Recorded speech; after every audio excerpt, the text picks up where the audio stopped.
Throughout history, there have been hundreds of execution methods used to administer justice or take the lives of an enemy or someone deemed to have been a threat. During times of war, firing squads were used, and also hangings were used after the Second World War, for example, to punish those perpetrators of war crimes. During the medieval period, places such as Smithfield saw harrowing burnings at the stake, where religious criminals would be burned alive, suspected of heresy. But there is one execution method used throughout history, and in particular in Asia, that involved an animal which is regarded as one of the most majestic creatures in Asia, and an animal that is the largest living land animal there. The Asian elephant was used at times to take the lives of humans. But what is the story of this? Join us today as we look at execution by elephant, history's most shocking execution method. Remember to support our channel, please make sure to subscribe. Today the Asian elephant is listed as an endangered animal, and its population is declining due to loss of habitat and poaching. But rather brutally, in India and other countries in South and Eastern Asia, the creatures were used to administer justice brutally to criminals. The Asian elephant was used to crush, dismember and torture those who were captured in horrific public executions. Many of them had been trained to kill, and they were seen as versatile creatures, being able to kill people instantly or torture them. Bizarrely, they were used by royalty, and the elephant symbolised the ruler's power and his ability to control animals considered wild, and how he could use them to administer his will. Elephants have been a symbol of royal power and still are in some places such as Thailand, and their power is often linked to total command. But to kill using a creature such as an elephant was seen as brutal and barbaric by those who would witness the proceedings. One account of an execution by elephant states, "For treason and murder, the elephant is the executioner. The condemned person is made fast to a stake, driven into the ground for the purpose, and the elephant is brought to view him, and goes twice or thrice round him. And when the elephant's keeper speaks to the monstrous executioner, he twines his trunk round the person and stake, and pulling the stake from the ground with great violence, tosses a man and the stake in the air, and in coming down, receives him on his teeth, and making him off again, puts one of his 4 feet on the carcass and squeezes it flat." Another account from the 1800s states how a criminal is tied to a stake, and the royal elephant runs down upon him and crushes him to death. Elephants were used as executioners in India for centuries, and this dates back to 200 BC. They were used to kill for a number of offences, including theft. In 1305, the Sultan of Delhi had his royal prisoners from the Mongols executed by crushing them to death with them. It was said during the Mughal era that it was a common mode of execution to have an offender trampled underfoot by an elephant, and that someone could be carried to the elephant garden to be executed by them. The use of elephants was linked to public execution, and many rulers used the creatures to great amusement.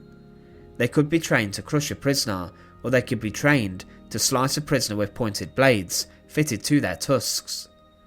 Another account of an execution using elephants states, "Upon a certain day, where I myself was present, some men were brought out who had been accused of having attempted the life of the vizier. They were ordered accordingly to be thrown to the elephants, which had been taught to cut their victims to pieces. Their hoofs were cased with sharp iron instruments, and the extremities of these were like knives. On such occasions, the elephant driver rode upon them, and when a man was thrown to them, they would wrap the trunk around him and toss him up, then take him with the teeth and throw him before the 4 feet upon the breast, and do just as the driver should bid them, and according to the orders of the emperor. If the order was to cut him to pieces, the elephant would do this with his irons, then throw the pieces amongst the assembled multitude, but if the order was to leave him, he would be left lying before the emperor, until the skin should be taken off and stuffed with hay, and the flesh given to the dogs." Another account states the man was a slave, and 2 days before he had murdered his master, brother to the native chieftain called Amir Sahib. About 11 o'clock, the elephant was brought out, with only the driver on his back, surrounded by natives with bamboo in their hands. The criminal was placed 3 yards behind on the ground, his legs tied by 3 ropes, which were fastened to a ring, on the right hind leg of the animal. At every step the elephant took, it jerked him forward, and every 8 or 10 steps must have dislocated another limb, for they were loose and broken when the elephant had proceeded 500 yards. The man, though covered in mud, showed every sign of life, and seemed to be in the most excruciating torment. After having been tortured in this manner for about an hour, he was taken to the outside of the town, when the elephant, which is instructed for such purposes, was backed and put his foot on the head of the criminal. The use of elephants continued until the latter part of the 19th century in India, but the power of the British Empire ended the practice. It was used in other places such as Sri Lanka, where it was said of one execution, the animal was mottled and of enormous size, and was quietly standing there with his keeper seated upon his neck. The noble who accompanied us desired the man to dismount and stand on one side. The chief then gave the word of command, ordering the creature to slay the wretch. The elephant raised his trunk and twined it, as if around a human being. The creature then made motions as if he were depositing the man on the earth before him, then slowly raised his back foot, placing it alternatively upon the spots where the limbs of the sufferer would have been. This he continued to do for some minutes, then, as if satisfied that the bones must be crushed, the elephant raised his trunk high upon his head and stood motionless. The chief then ordered him to complete his work, and the creature immediately placed one foot as if upon the man's abdomen, and the other upon his head, apparently using his entire strength to crush and terminate the wretch's misery. It was used in other continents even, and was noted to have been used by the Romans at times as they used war elephants. The practice was eventually ended by the European colonial powers that colonised regions, but seeing one of these executions would have been very traumatic. Images depict elephants trampling people to death, and also using their tusks to slay people where they stood.